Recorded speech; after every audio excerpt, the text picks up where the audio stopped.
The late afternoon sun, usually a comforting presence, felt like a judgment as it beat down on the parched earth of my property.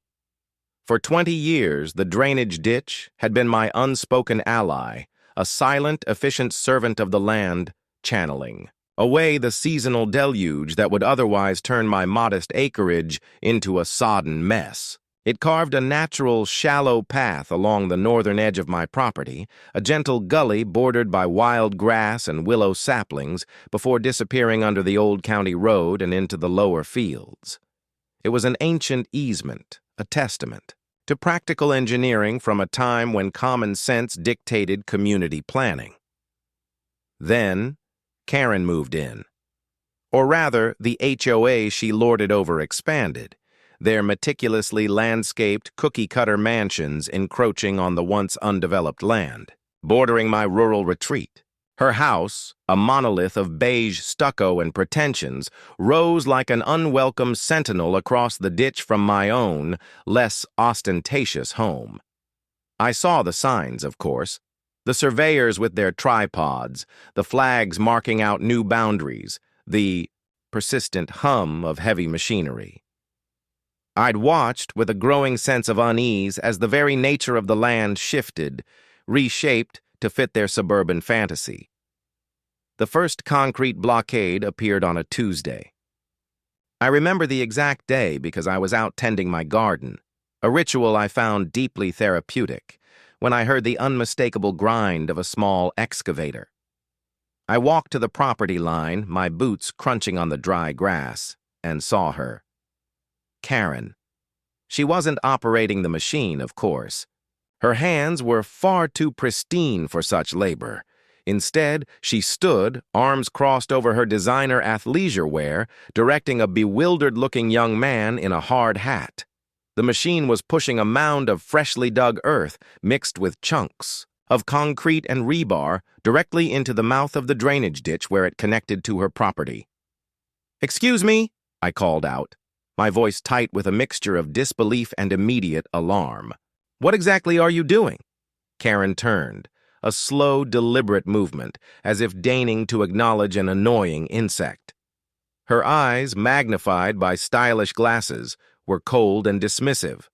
"Oh, it's you," she said, her tone dripping with a condescension I had grown to recognize in our few prior interactions. "We're rerouting this unsightly channel. It's an eyesore, and frankly, a liability." "Rerouting? You're blocking it!" I gestured wildly at the growing pile of debris. "That's an established drainage easement.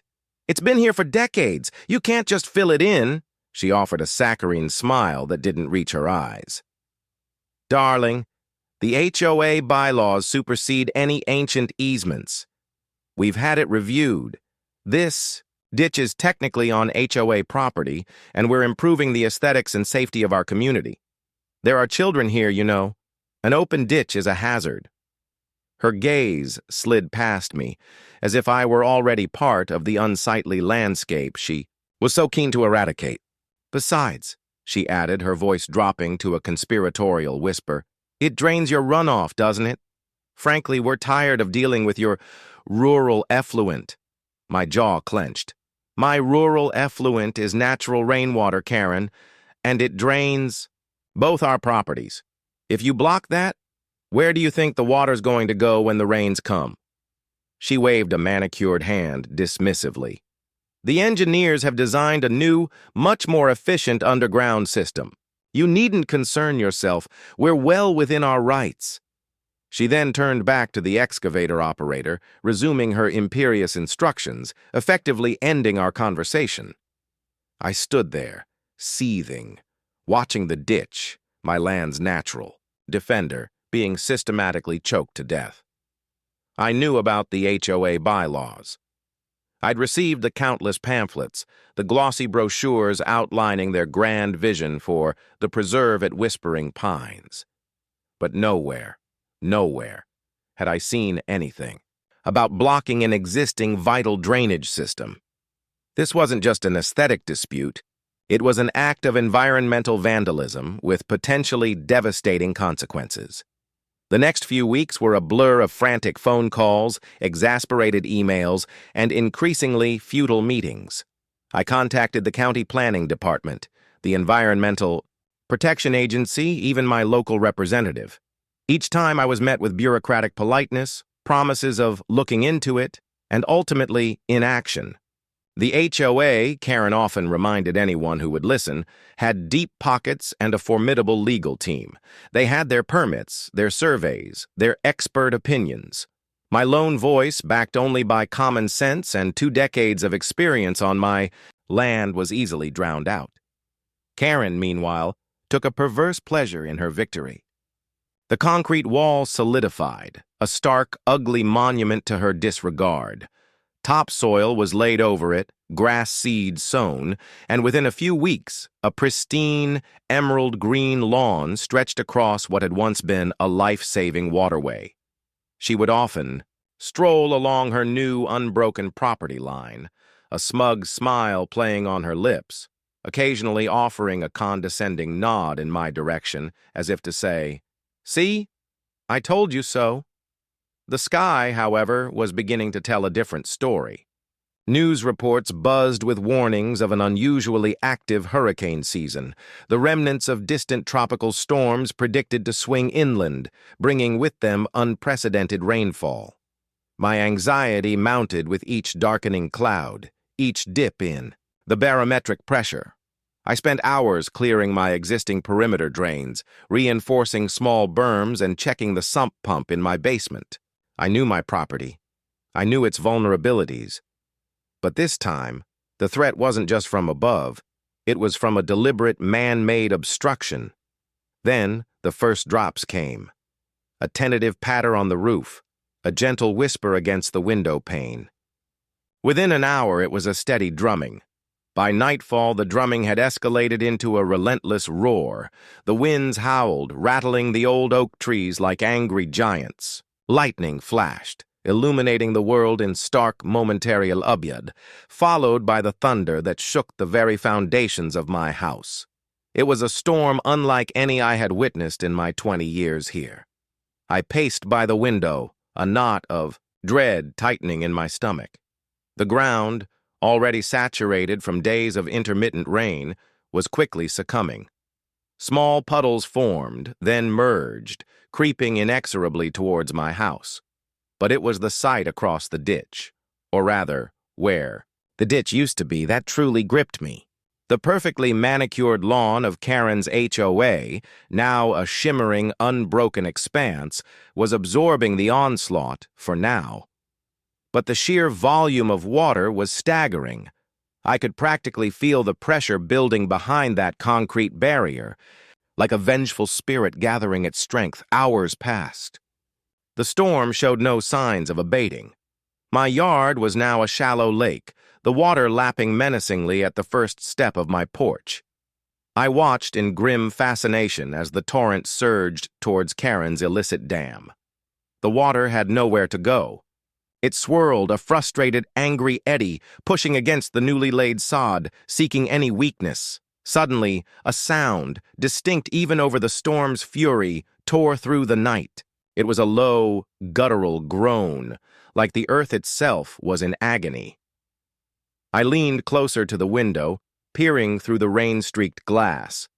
The sound was coming from Karen's side of the property, directly behind the concrete blockage. Then, the ground began to ripple. Not subtly, but visibly, like a tremor had passed through it. A section of Karen's pristine lawn, directly above where the old ditch had run, began to bulge upwards. The manicured grass split, a jagged wound appearing in the emerald green. Water, muddy and furious, began to seep from the crack, initially a trickle, then a gush. The ground around it, once so solid and unyielding, was turning to dark, viscous paste. I saw it then, a deep, unsettling crack appearing in the very foundation of the small, ornamental stone retaining wall that bordered Karen's sprawling patio. It wasn't just a leak. It was a groan, a shudder, a catastrophic failure in slow motion. The efficient underground system Karen had boasted about was nowhere in sight, and the consequences of her actions were about to become terrifyingly, irrevocably clear. The groaning intensified, a sound of tortured earth and failing infrastructure. The crack in Karen's retaining wall widened with a sickening crack, like a bone snapping under immense pressure. Water, now a thick, viscous sludge, erupted from the fissure, cascading over the perfectly paved patio in a muddy wave. The once pristine pavers, moments ago a symbol of suburban perfection, vanished beneath the churning brown tide. Panic, raw and unadulterated, seized the neighborhood. Lights flickered on in the sprawling houses of the HOA.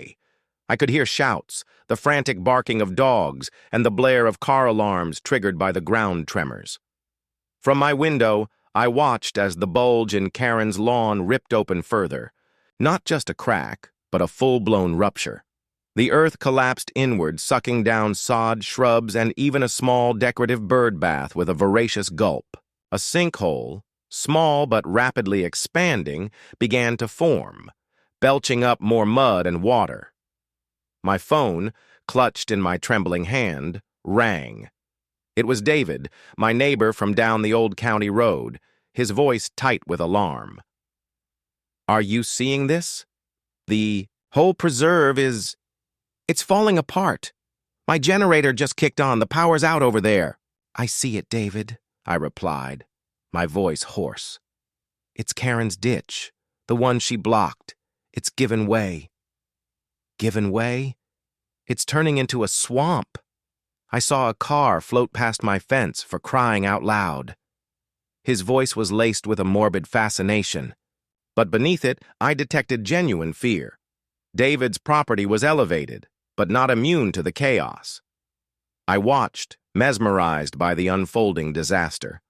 The storm, as if invigorated by the chaos it had wrought, seemed to redouble its efforts.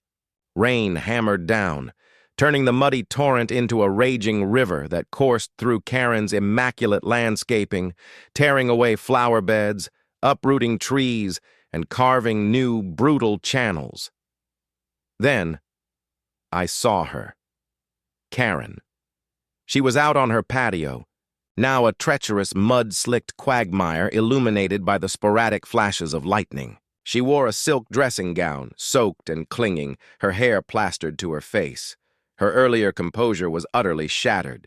She was screaming, a high-pitched, desperate sound that was almost lost in the storm's fury. She was pointing at the growing sinkhole, at her rapidly disintegrating patio, at the deluge that was now threatening to breach her back door. "What do you mean, a liability?" she shrieked at someone, presumably on the phone, though I couldn't discern another voice. "This is a catastrophe! Get someone here, now! Our homes are at risk!" A bitter, unbidden laugh escaped me. Our homes! She hadn't cared when my home was at risk, when she deliberately sabotaged the very system designed to protect both of us. The irony was a cold comfort in the face of the destruction. Suddenly, a massive surge of water, carrying with it debris from a shattered shed, slammed against her retaining wall, and the remaining section, weakened by the initial collapse, gave way with a thunderous roar.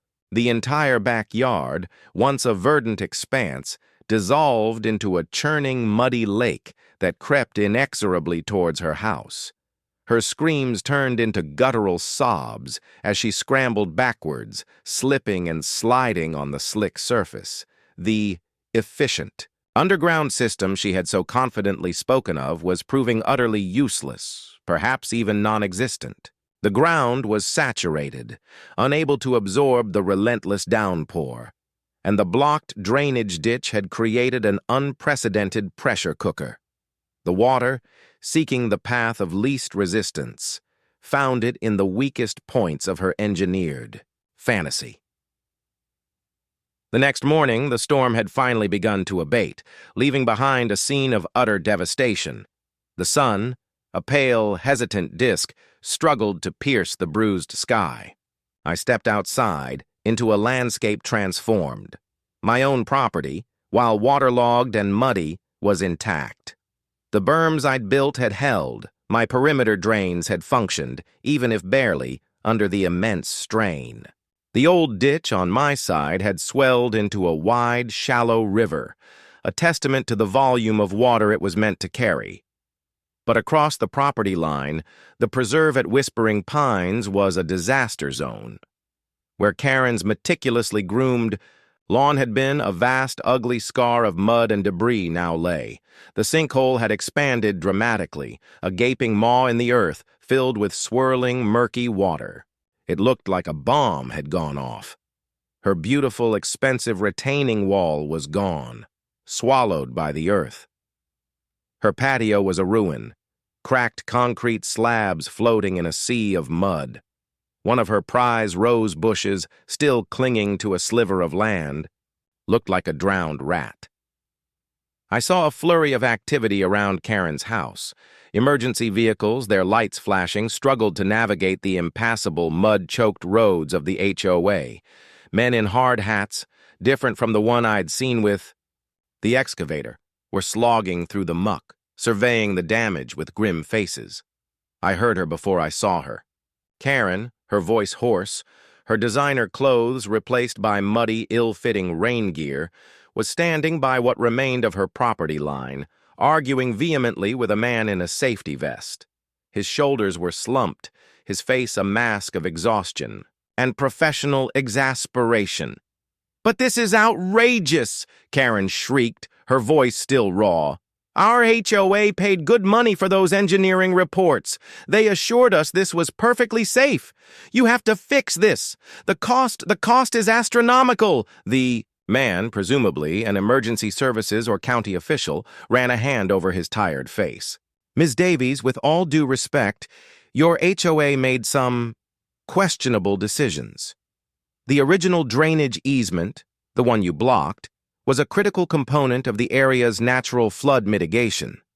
Redirecting such a significant volume of water without adequate, proven infrastructure was always going to be a risk, especially with the kind of rainfall we just experienced."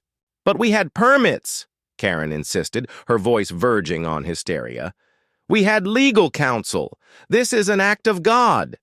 The man raised an eyebrow, a hint of steel in his weary gaze.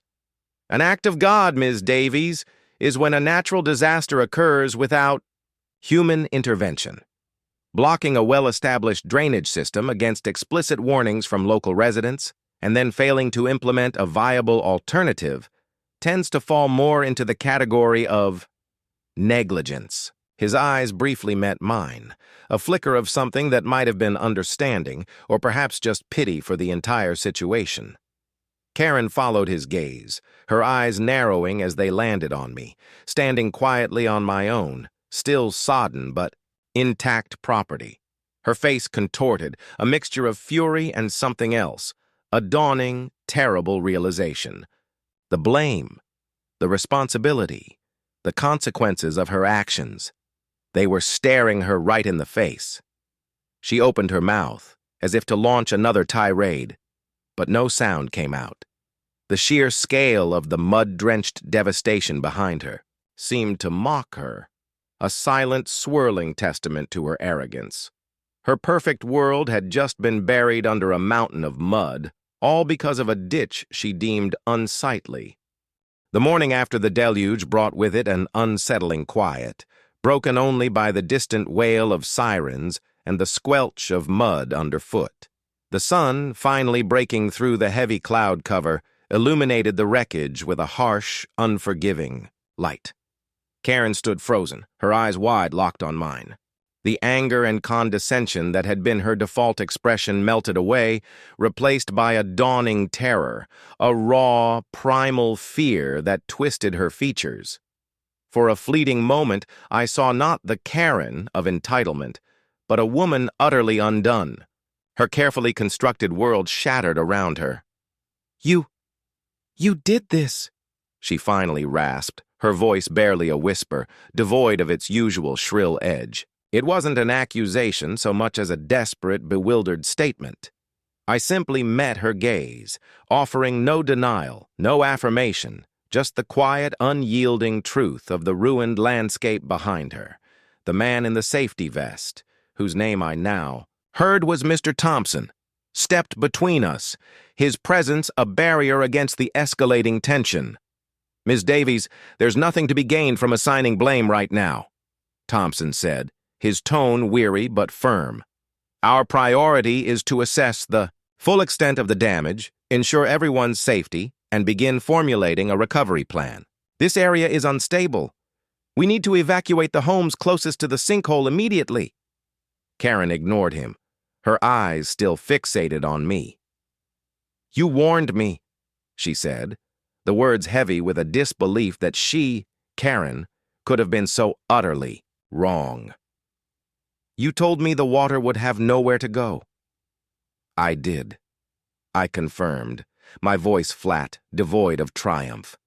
There was no joy in this, only a profound sadness for the senseless destruction. For 20 years, that ditch protected both our properties. It was designed to handle this. You chose to ignore it.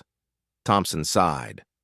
"We're going to need to bring in heavy equipment to stabilize this area, Ms. Davies.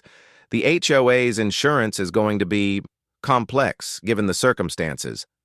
I'd advise you to start gathering all your documentation regarding the ditch, the engineering reports, the permits you mentioned."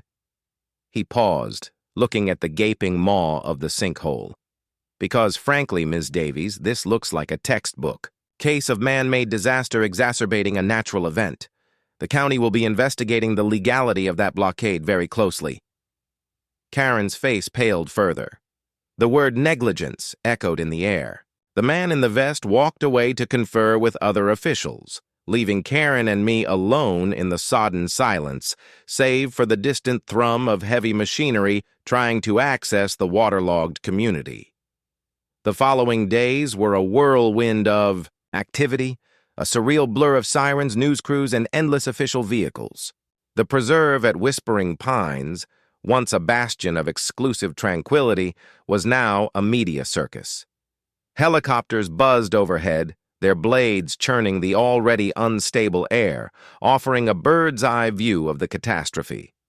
Local news anchors stood knee-deep in mud, breathlessly reporting on the miracle on Meadowbrook Lane, my intact property, and the tragedy at Whispering Pines. My phone, which had been blessedly quiet for months, now rang incessantly. Neighbors from the older, rural parts of the road called, offering help, expressing sympathy, and often, with a hint of grim satisfaction, asking about that Karen. David, my immediate neighbor, brought over coffee and offered to help me clear the debris from my yard, which, while minor compared to the HOA, was still significant. Karen's situation, meanwhile, went from bad to worse. Her house, perched precariously close to the ever-expanding sinkhole, was among the first to be red-tagged for immediate evacuation. I watched from my porch as she, with the help of a few grim-faced movers, frantically salvaged what she could. Her designer furniture, now smeared with mud, was loaded onto trucks. Her precious rose bushes, salvaged from the brink, looked utterly forlorn in plastic pots. She still carried an air of indignation, but it was tinged with a desperation I had never imagined seeing in her. The HOA held emergency meetings, desperate attempts to salvage their crumbling reputation and their increasingly liquid assets. Rumors swirled like the muddy currents that still flowed through their streets. Insurance companies were balking, claiming deliberate alteration of natural drainage patterns voided coverage.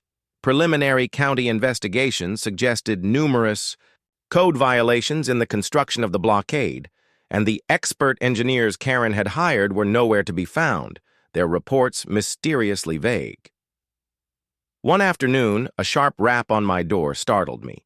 It was Mr. Davies, Karen's husband. I'd only ever seen him from a distance, a harried, perpetually stressed man who seemed to exist solely in the shadow of his wife's imperious demands. He looked even worse now, his expensive suit rumpled, his hair disheveled, his eyes hollow with exhaustion. Can I come in?" he asked, his voice strained. "I need to talk to you, away from—" Her! He gestured vaguely towards their evacuated house, now a silent, gaping maw across the ruined landscape. I hesitated, but something in his desperate plea, so unlike Karen's aggressive posturing, made me step aside. He walked into my living room, looking around at my lived-in, slightly cluttered space with an expression that was a mixture of awe and profound weariness. "Your house? It's fine," he murmured, almost to himself. Ours is condemned. They're saying it might take months, years, or even be a total loss." He sank onto my worn armchair, burying his face in his hands. She's not taking it well." "I can imagine," I said, a faint tremor in my voice. He looked up, his eyes bloodshot. "She blames you, of course, for not stopping us harder, for letting this happen." He gave a hollow laugh. "As if you could have stopped her. As if anyone could have." "I tried," I reminded him gently. "I warned her, Mr. Davies, repeatedly." He nodded, running a hand through his thinning hair. "I know. I heard some of it. I told her she should listen, but she gets an idea in her head, and that's it. It's the HOA, you know. She runs that place like a dictator. She sees any opposition as a personal insult." He paused, taking a deep, ragged breath. "We put everything into that house. Our life savings. Karen was so proud of it, of the vision she had for the community. And now the community is sinking," I finished for him, not unkindly. "Yes. And the lawsuits are starting already. From other homeowners. From the county. They're all coming for the HOA, for Karen, for us." He looked at me, a desperate glint in his eyes. You have proof, don't you? Of your warnings, emails, records of calls to the county?" I nodded slowly. "I keep meticulous records, Mr. Davies. 20 years on this land teaches you that." He closed his eyes for a moment, a profound relief washing over his face. "Thank God. Listen, Karen wants to fight this. She thinks she can still win, but I just want to survive it. I want to minimize the damage." He looked at me again, pleading. Would you be willing to testify? To provide those records? It might be the only thing that saves us from total ruin. We need to show that she was warned, that it wasn't some unknown variable, but a direct consequence of her actions." The room suddenly felt charged. This wasn't about vengeance or even just justice. This was about accountability. Karen, the immovable force, was finally facing the unyielding wall of reality, and her own husband was asking me, the unsightly, rural neighbor, to be the instrument of her reckoning. The thought of it, the poetic justice of it all, was a powerful, almost intoxicating wave. But I knew it wouldn't be easy. It would mean confronting her, not just with words, but with official documents, with legal proceedings. It would mean stepping fully into the spotlight of the chaos she had created. I looked at the broken man before me, then out my window to the muddy wasteland that was once the preserve at Whispering Pines. The storm might have passed, but the true reckoning was just beginning. The question hung in the air between us, heavy with unspoken implications. Mr. Davies, Karen's husband, watched me, his desperation a palpable thing.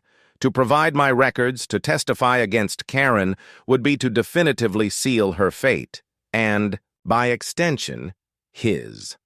It was a moment of profound moral weight, a fork in the road of this slow-motion disaster. "Mr. Davies," I began, my voice carefully measured, "this isn't just about saving you from ruin. This is about acknowledging what happened, about accountability." He flinched, but nodded. "I know. Believe me, I know. I've been living with her. Accountability. For 30 years. But this is different. This isn't just a minor squabble over shrub height or paint color. This is financial ruin. It's public humiliation. And frankly, I'm terrified. He looked around my modest living room, then back at me, a flicker of something akin to respect in his weary eyes. You're a good person. You tried to do the right thing. Karen, she never does. Not really. She just does what she thinks is best for her and for her image. I considered his words. His plea wasn't for Karen, not truly.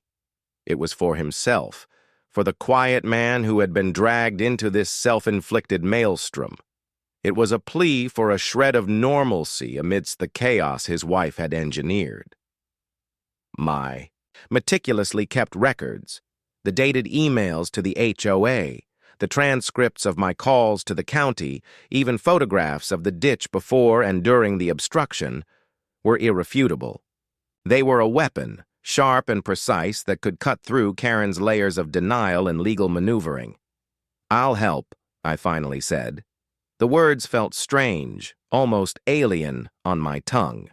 It wasn't about revenge. It was about the truth having its day.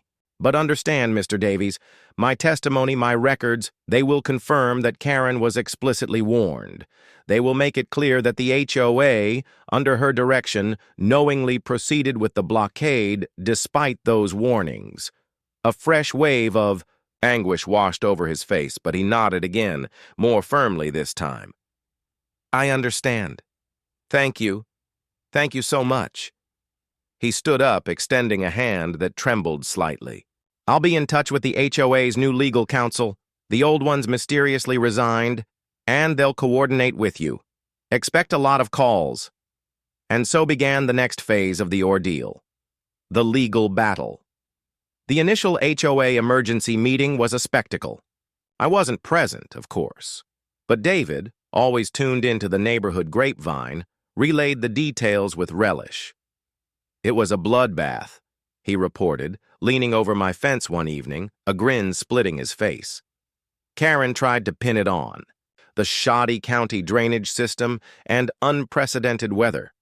But the new lawyer, a real bulldog apparently, just laid out the facts.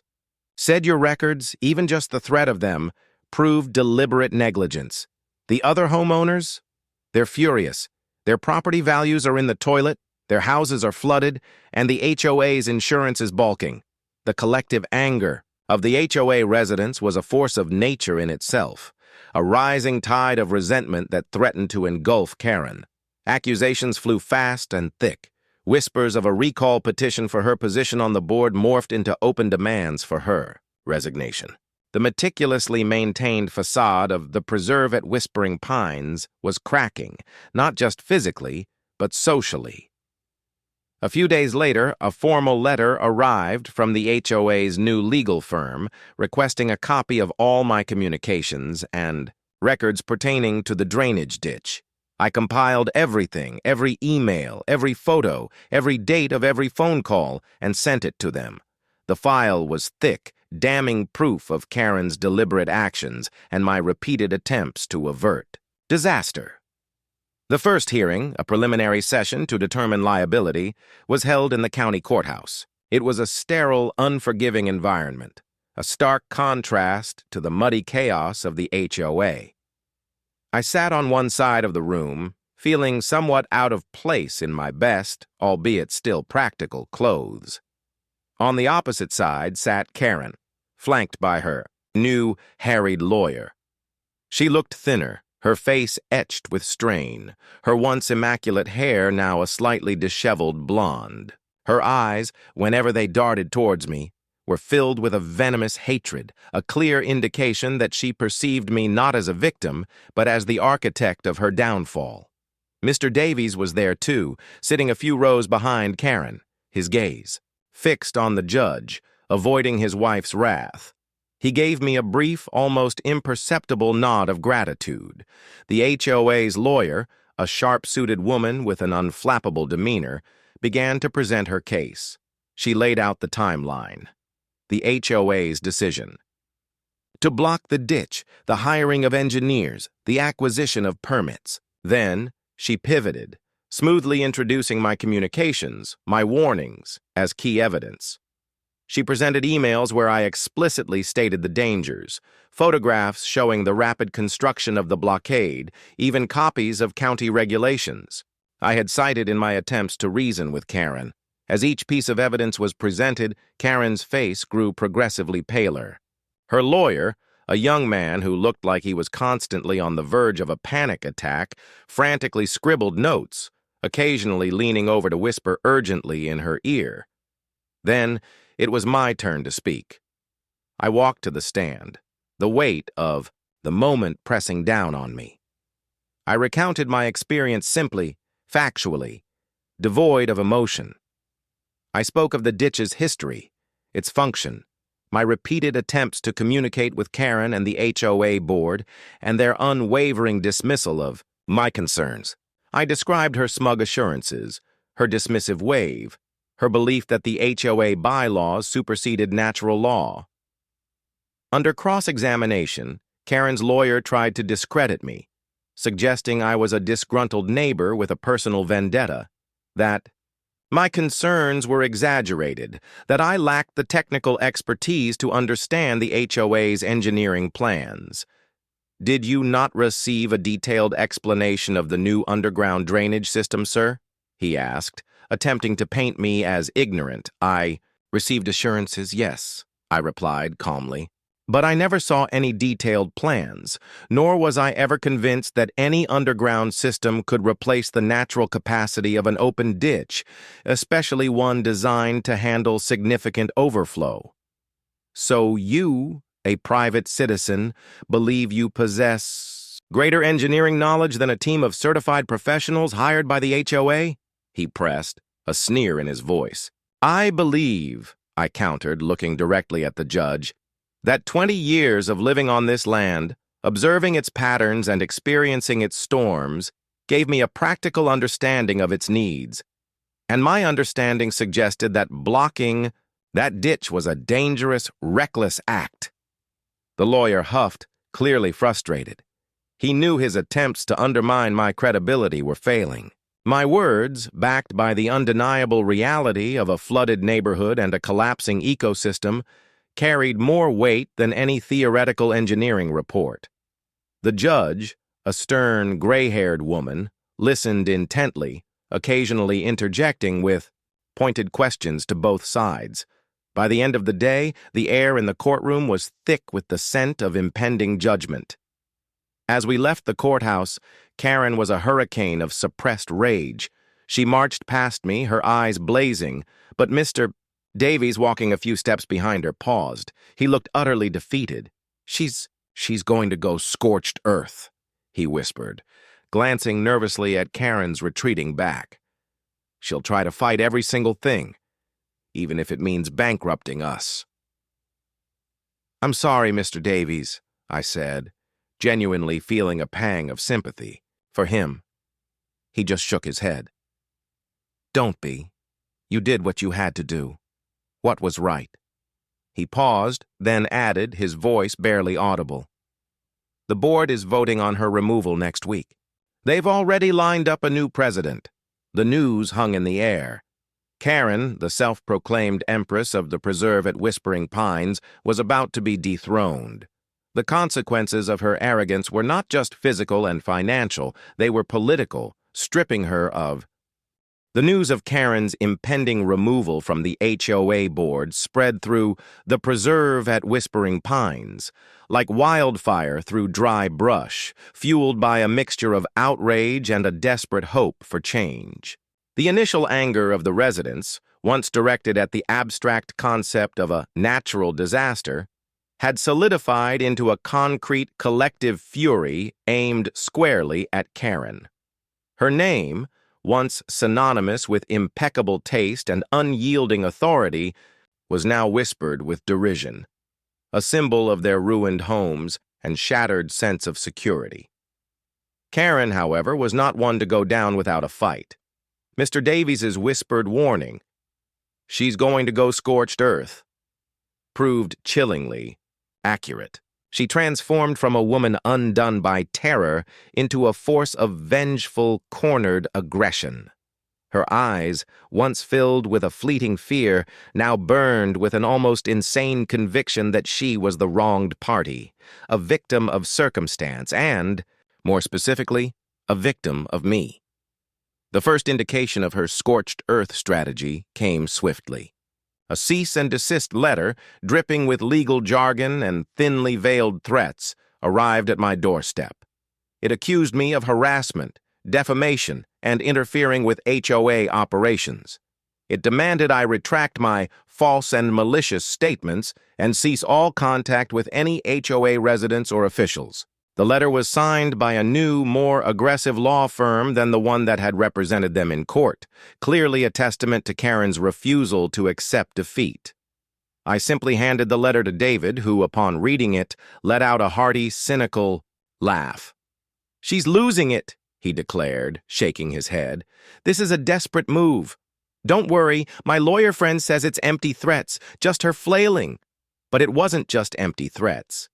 Karen began a relentless campaign of passive-aggressive retribution, small, petty acts designed to destabilize and annoy.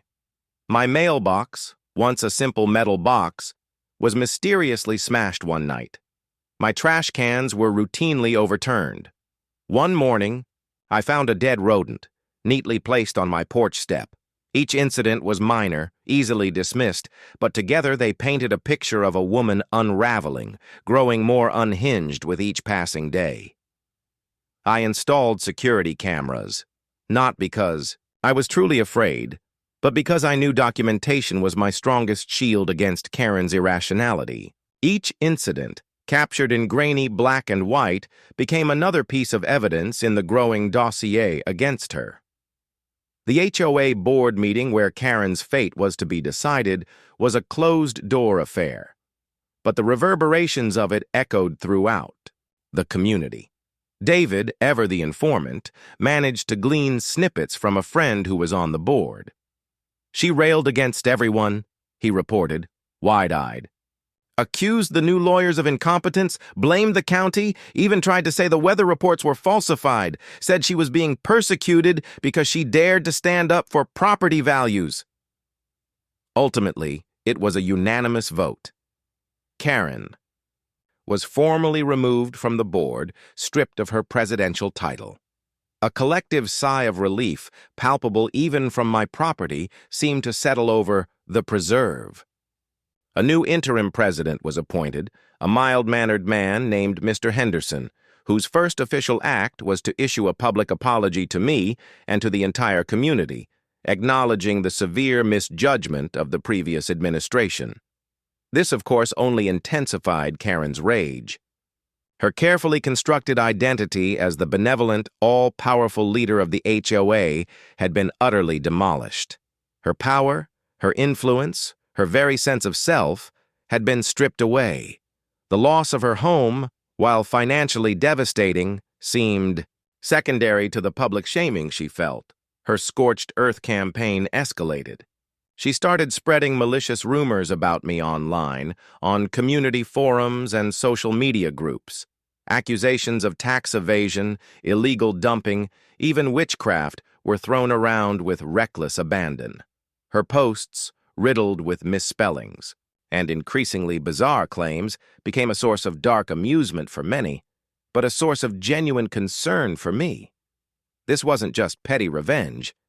It was an attempt to dismantle my reputation, to turn me into the villain. Mr. Davies, looking even more haggard than before, appeared at my door again one evening. He clutched a crumpled piece of paper in his hand. "She's filed a formal complaint with the county," he said, his voice barely audible, "against you for unauthorized drainage modifications on your property, leading to aggravated runoff onto the preserve." My blood ran cold. This was a classic Karen move, project her own guilt onto her accuser. "But that's absurd," I protested. "My drainage system is the original legal one. It's been there for decades." "I know," he sighed, running a hand over his face. "But she's twisting it, saying you deliberately over-engineered your ditch to send more water her way after she blocked hers. It's insane." but she has a way of making things sound plausible to those who don't know better. He handed me the paper. They're scheduling an inspection. You need to be ready. The county inspection was a tense affair. 2 officials, stern-faced and methodical, spent hours meticulously examining my property, comparing my drainage patterns to old surveys and topographical maps. Karen, to my infuriated surprise, was present, hovering at the property line, a smug, triumphant smirk on her face. She kept pointing, whispering, gesticulating wildly, trying to guide the inspector's attention to perceived irregularities. "You see, gentlemen," she called out, her voice annoyingly loud. "His ditch is clearly deeper here than in the original plans. He's been deliberately funneling water." The lead inspector, a man named Mr. Jenkins, a patient but no-nonsense individual, simply held up a hand. "Ms. Davies, please allow us to conduct our investigation without interference." He turned to me. "Sir, can you confirm when these culverts were installed?" I provided him with the exact dates, pulled from my records, along with copies of the permits from the original construction, long before Karen or the HOA ever existed. I showed them the clear natural flow patterns, demonstrating how my system was designed to work with the land, not against it. After what felt like an eternity, the inspectors concluded their examination. Mr. Jenkins approached me, a faint smile playing on his lips. "Mr., my last name, your property is entirely in compliance. Your drainage system is exactly as per the original county plans and has been well maintained. There's no evidence whatsoever of any unauthorized modifications or aggravated runoff from your side." He then turned to Karen, his face hardening. "Ms. Davies, filing frivolous complaints and attempting to impede a county investigation is a serious matter. We advise you to cease these actions immediately. Further harassment of Mr. my last name or interference with our processes will result in formal charges." Karen's smug smirk vanished, replaced by a look of stunned disbelief. She opened her mouth to protest, but no words came out. It was another blow, another public repudiation of her increasingly desperate narrative. But the final, most devastating blow came a few days later. A class action lawsuit filed by the collective homeowners of the preserve at Whispering Pines was officially launched. The lead plaintiff was Mr. Henderson, the new HOA president. The lawsuit named the previous HOA board, specifically Karen, as its president and the engineering firm she had hired, alleging gross negligence, fraud, and deliberate misrepresentation. The damages sought were astronomical, covering not only the ruined homes, but also the diminished property values, the emotional distress, and the cost of the massive remediation efforts required to repair the land. The news hit Karen like a physical blow. I saw her that evening, slumped in a car parked near what was left of her house, her face buried in her hands. Mr. Davies was driving, his expression a mixture of profound exhaustion and quiet despair. The scorched earth strategy had backfired spectacularly, not only failing to harm me, but drawing the full, devastating wrath of her own community upon her. The irony was suffocating. She had fought to protect her image, her power, her perfect suburban bubble, and in doing so had utterly destroyed it, leaving a trail of mud, ruined homes, and legal battles that would follow her for years to come. The justice she so vehemently denied others was now, with cruel, poetic precision, finally drowning her.